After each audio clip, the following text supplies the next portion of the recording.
First thing that I need you to do is look into that camera You. and just say, "Hi, I'm Tanya Tully." Then I'll cry. Good start.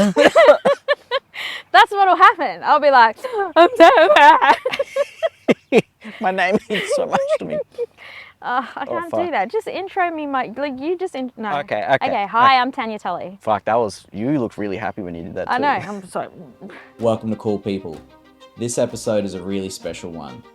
I sit down with someone who has spent so much of her life working on creating opportunities for others. She is truly just an incredible person.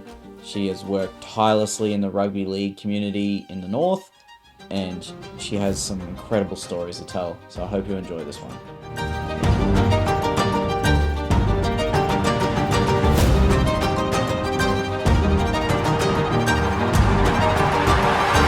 So,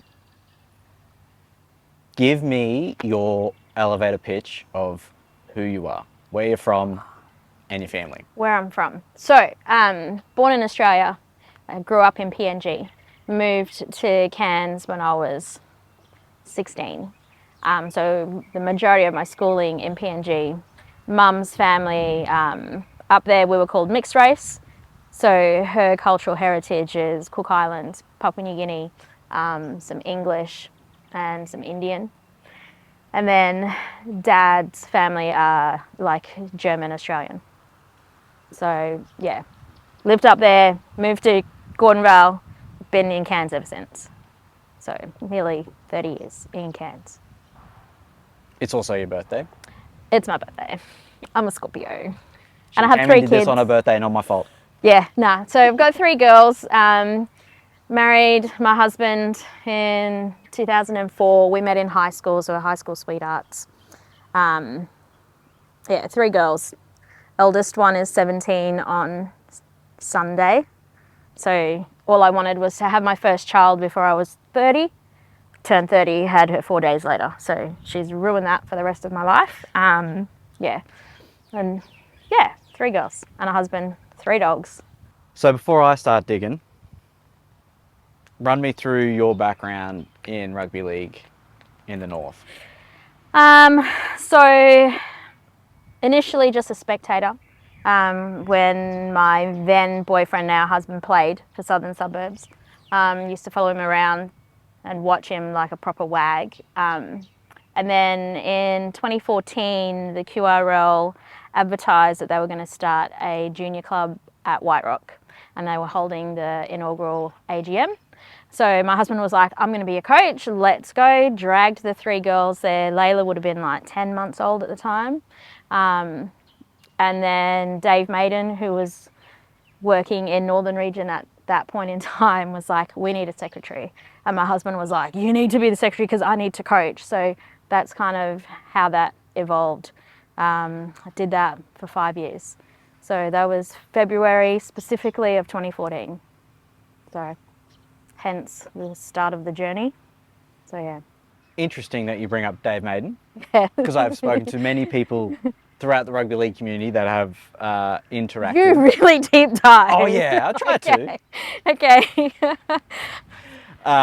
Yeah, many people that have worked around you, been involved around the work that you've done in rugby league, and effectively, word for word, they said that you've been a pioneer in rugby league in the north, pushing the league forwards not only within just the general competition within the community, but also being a key proponent of women's rugby league. The words that were getting used by every single one of them were dedicated, humble, inspiring, setting the benchmark, and an all-round legend. Since entering it, you've dedicated your life to the sport. Like, since coming on at White Rock, you live and breathe rugby league.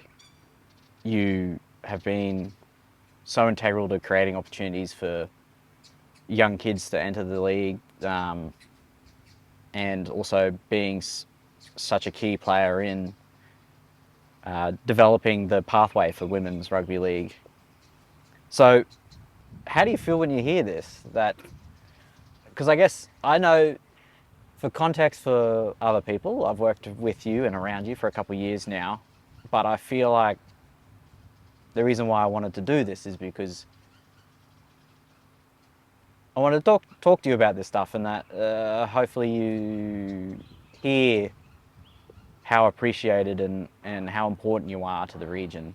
So I guess when you hear that Mado, Smithy, Colin, people like that all are backing you and really, really are inspired by you, how does that make you feel? To be honest, I've never done it for that. And I've been trying to think of like what's my driver, why have I been involved? Because I could have walked away so many times. I think part of it is I never had those opportunities in PNG because we looked white. So there was nothing that we could do after school. There was nowhere that we could go. So I never had that. So when I was doing White Rock, for me it was somewhere that those kids at White Rock could go to and have somewhere else that wasn't school and that wasn't home, where they could create memories and friendships.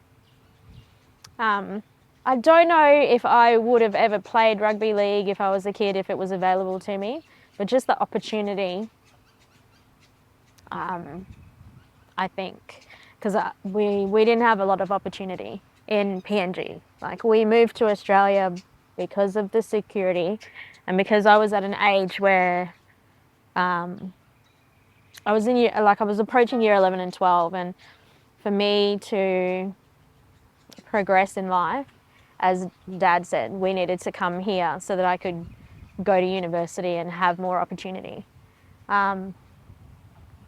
When I was at White Rock, that wasn't in my mind.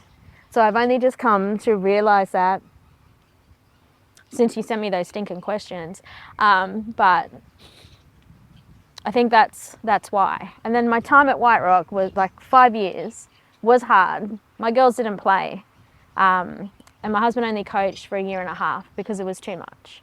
And the kids weren't used to structure, they weren't used to discipline, but they had fun. And that was enough for me.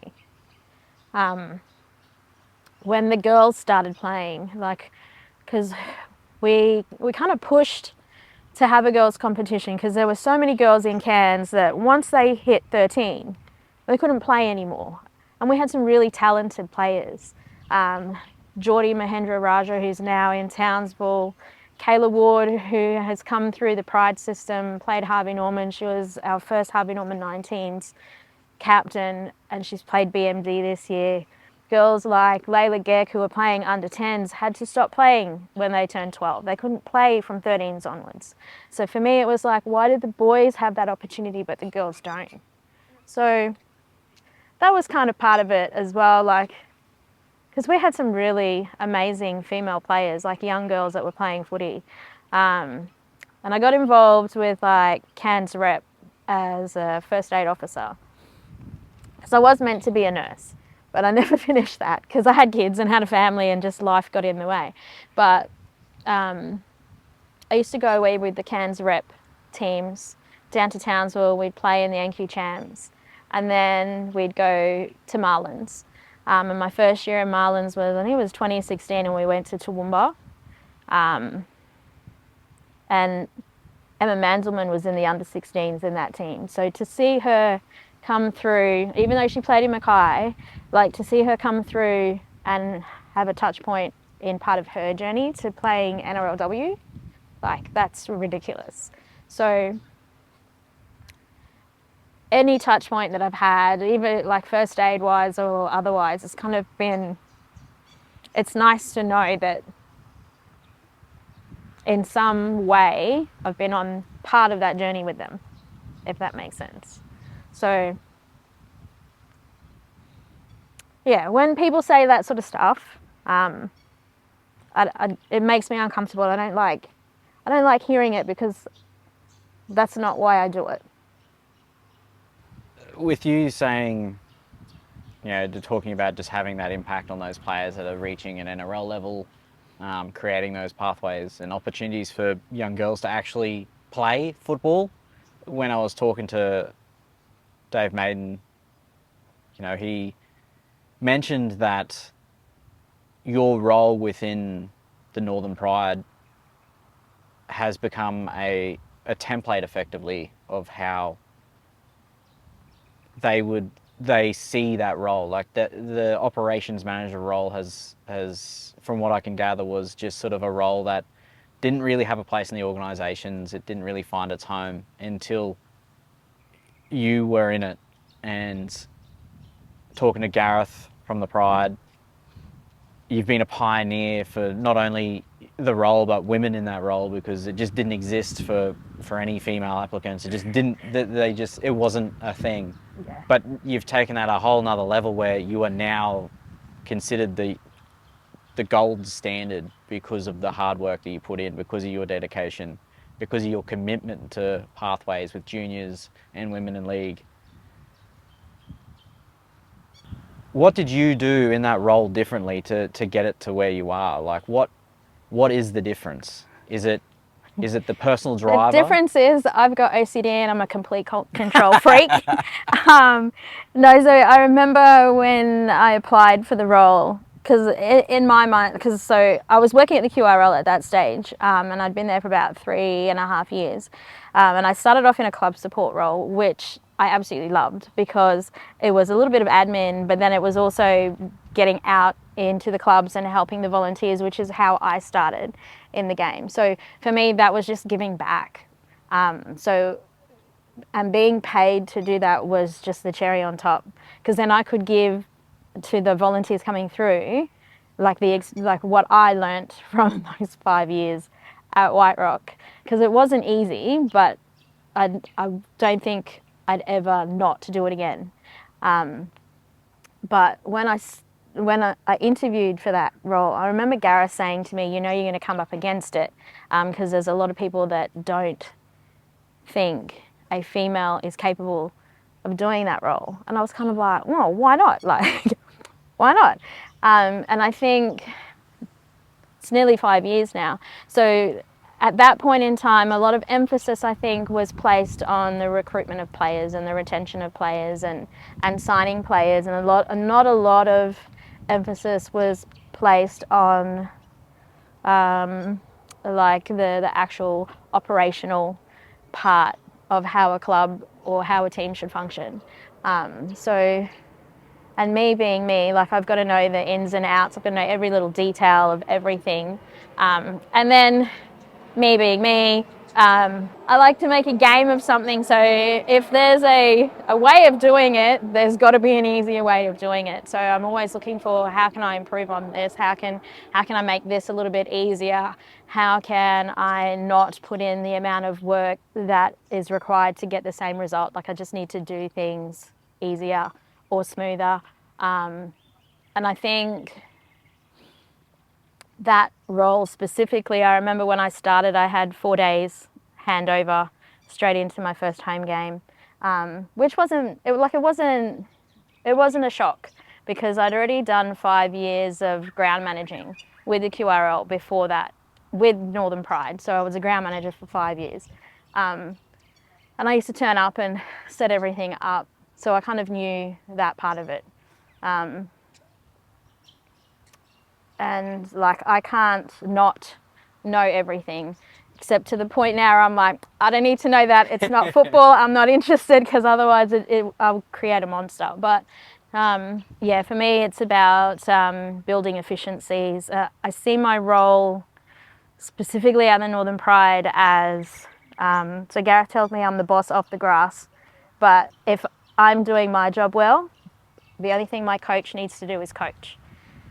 So yeah, I think it's not my philosophy, but that's how I approach my workload at work, if that makes sense. Yeah. And I like to challenge stuff. Does that answer that? And I'm a bossy bitch now. with my time around the Northern Pride, Yep. you have such a strong respect and care for the cultures that are around the club. And rugby league in general, to be honest. It's not just the Pride, like as in the whole community within the FNQ space of rugby league. What does the importance of the massive amount of culture that is throughout FNQ mean to you? What does the inclusion of that in the sport mean?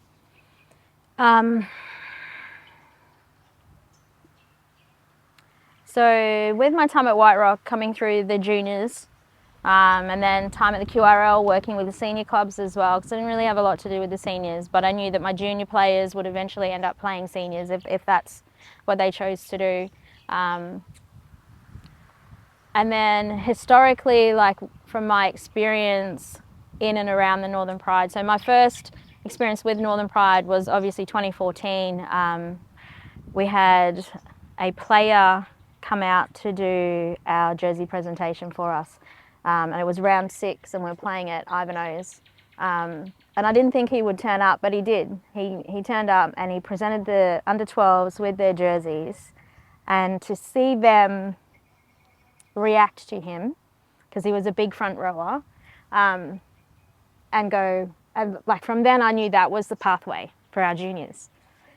But the club, like the Northern Pride was, I don't think it was seen in the way that it could have been seen back then.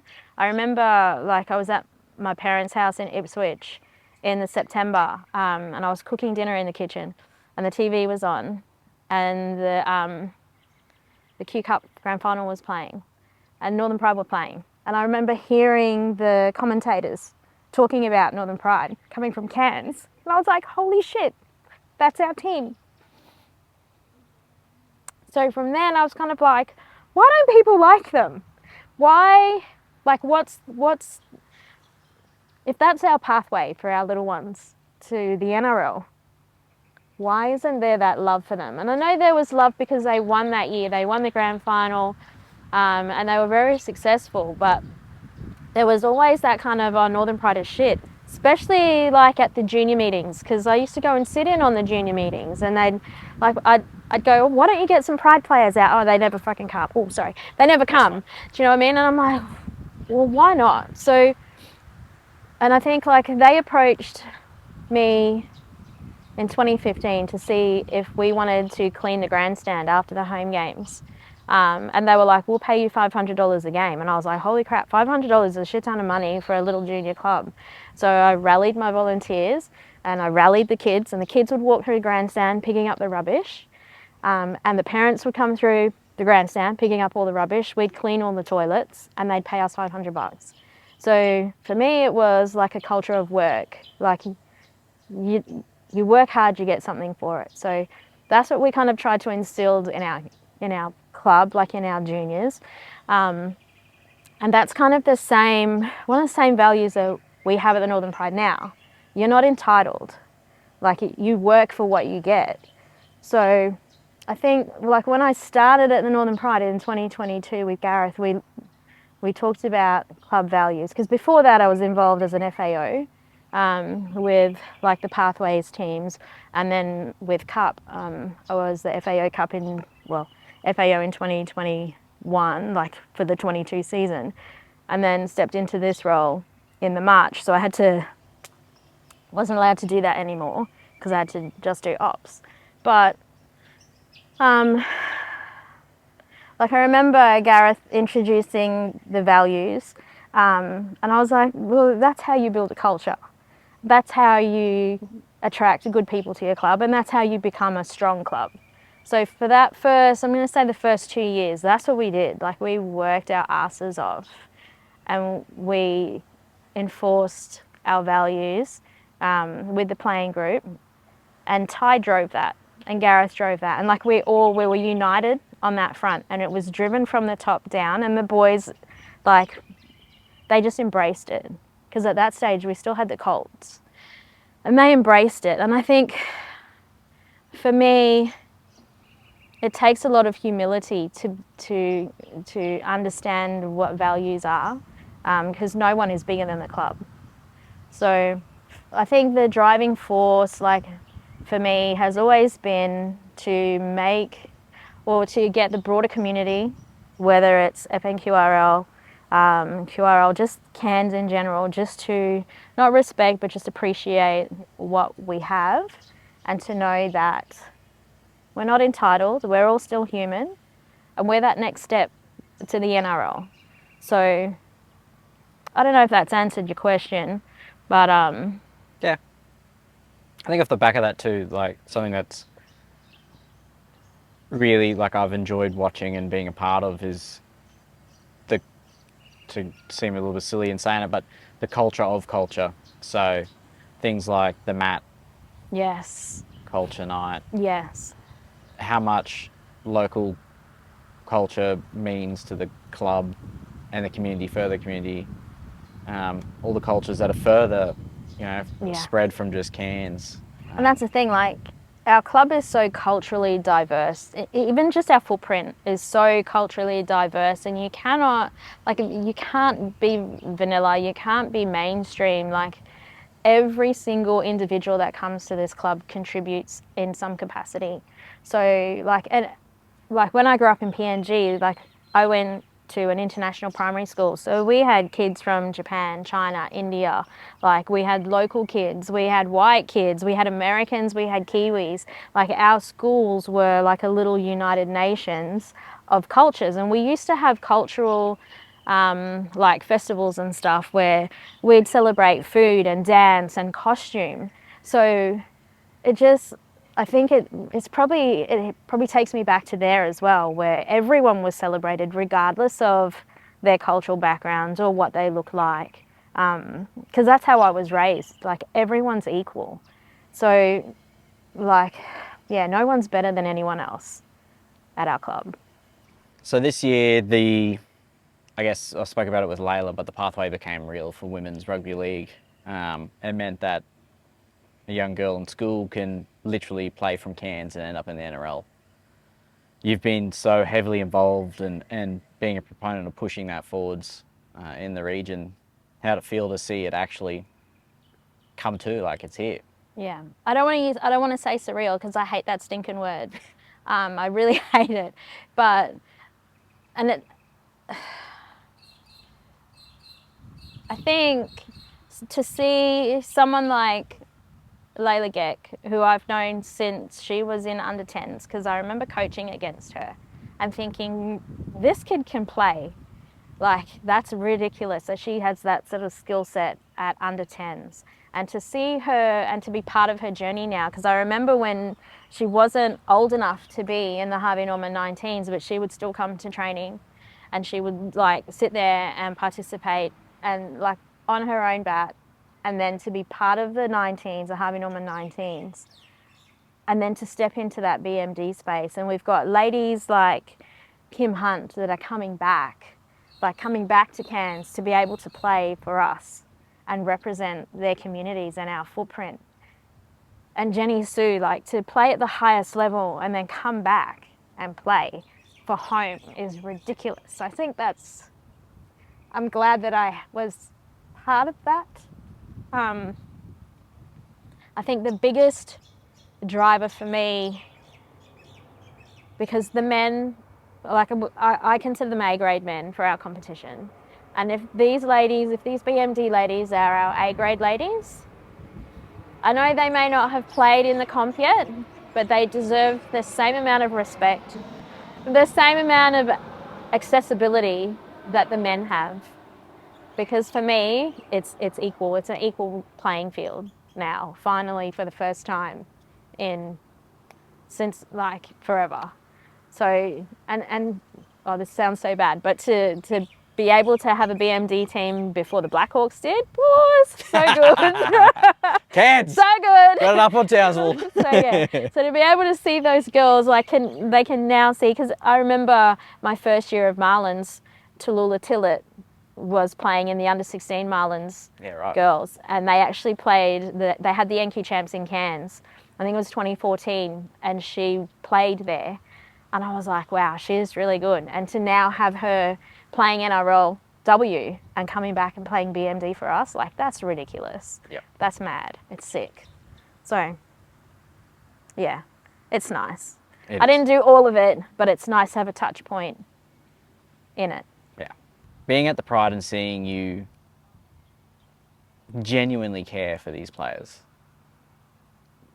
Like, I've never seen someone involved in any organisation care for a group of employees or players as much as you do.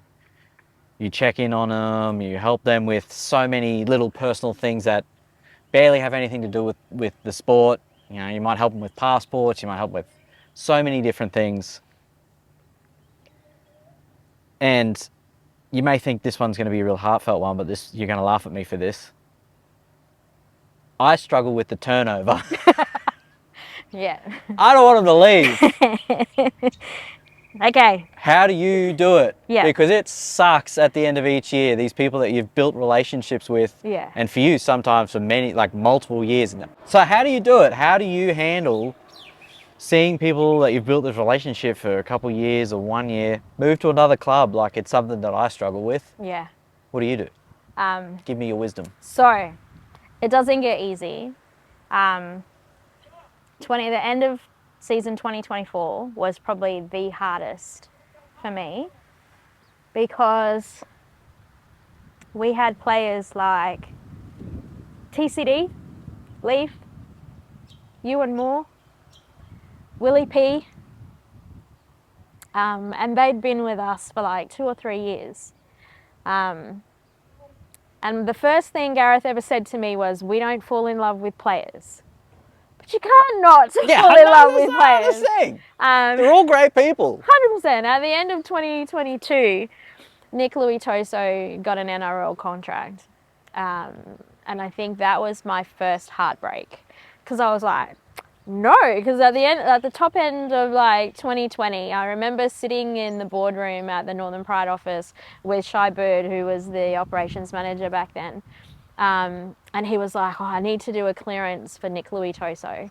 And I was like, "Well, I don't know who Nick Luitoso is," but I helped him with the clearance part of it and like helped him with some of the registrations and stuff. And when he actually, like, COVID obviously squashed that year, and he played for us in 2021. And 2021 was the first year that I job shared first aid with Deb Gallop, who'd been with the club since it started. So, and that was my first proper season with the Cup boys. So before that, I was a little bit like, oh my God, they're like next level down from the NRL, but they're just like getting to know them. And that group of boys they were ridiculous. Like, they were just humble, down to earth players.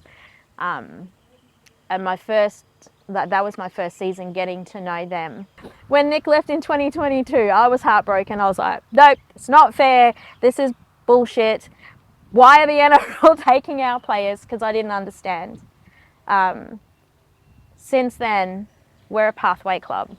So it's okay for players to transition in and to transition out. If they're transitioning into an NRL system, we've done our job. If they're transitioning to another club where they get more field time or they get development from another coach, then we've done our job. If they're transitioning out of the game because of injury or because they're retiring, as long as their departure from the game is positive, then I think we've done our job. So I've had to change my mindset and my thinking. We're not losing them. We're transitioning them to another phase of their life, of the game, and their involvement in the game. So, like, we lost Wyatt Barnes, Ewan Moore, Evan Child. Like, we lost half the stinking team and we had to rebuild. And now I see players like Justin Frain's coaching at Atherton next year. I see Zane Knowles, who came through our pathways, played for us and is now coaching alongside Wyatt Barnes at local league. Like, for me, that's a whole nother pathway that I hadn't considered. as NRL, other clubs. Do you know what I mean? So for them to now take the knowledge that they've learnt in their rugby league career, and potentially from our coaches, because I look at Ty, Eric, Russ, like our coaches that have given them a skill set or a knowledge base that they are now taking to give to other players to make them better. Like, that's a whole nother facet of our pathway that I'm so proud to be a part of as well. So why do I do so much for them? A, they can't necessarily do it for themselves and they need a little bit of help. B, this club is like an extension of my family. So when players come in, I want them to feel like they haven't left their families behind, or they're not alone. They've got someone here that cares. Because we do care. Even when they're annoying and wear stupid hats and do stupid things, like Get terrible haircuts. Donteray, nah, Yeah. love Donteray. So we do care for them. And we do, like, even though they've left us, like the boys that have left and gone to play at other clubs, we still watch them, and we don't stalk them. We just keep an eye on them and see how they're tracking, and one day they'll come back. So I remember that last game, the prelim that we played last year, where Redcliffe beat us by that stinking field goal. Tough. I think my last words to Ewan and TCD were like, go away, do whatever you have to do, but come back home. So if our club is like home for them, because it's a second home for me, literally, then we've done our jobs. Or I've done my job. Yeah. Yeah, you're a better person than me. I struggle. Don't leave No, us. I had to change my mindset. Don't leave us. It has taken me a long time, and I was very dirty for a while, but it is a pathway, and if they want to go, then we can't keep them here. We can't lock them in the freaking dungeon. There's not enough room in there. It's full of my crap. All right, this one isn't a question. Okay, go. Bear with me. Yeah.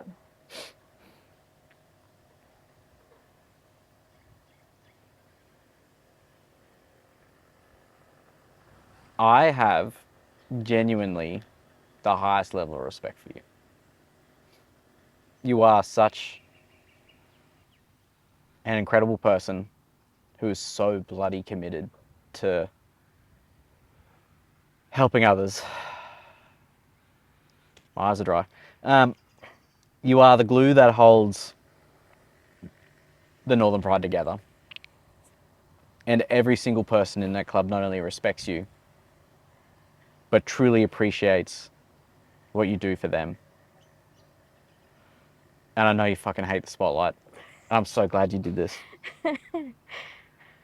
Because I want you to know that you are truly a really fucking incredible person. And it feels a little weird saying this now, but I would like anyone watching this to leave a story of how Tanya's... Oh, don't do that. There might be not good stories. No, there'll be good ones. Positive stories. There might be bad Positive ones. stories.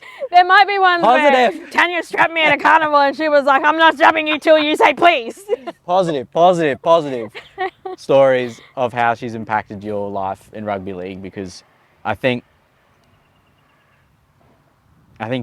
you need to hear it, and as much as you don't want to hear it, I think you need to hear it. And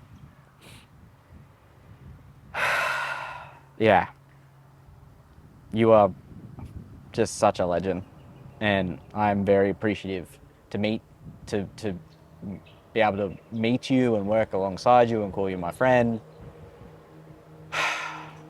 Yeah. So thank you. I'm just not hearing anything that you just said because I don't want to hear that, but thank you. Thank you. That is all. And the plane just That is perfect all. timing. Thank you. I just like being under the radar, okay? And I'm not under the radar anymore, and I don't like it at all. But thanks, Mark. Come here. Appreciate you. I appreciate you. Thanks for tuning into this episode. If you want to support the series, please get on social media and like, share, repost it. Every little bit helps. If you have an incredible story about Tanya, please put it in the comments below. For now, thanks, and I'll see you at the next one.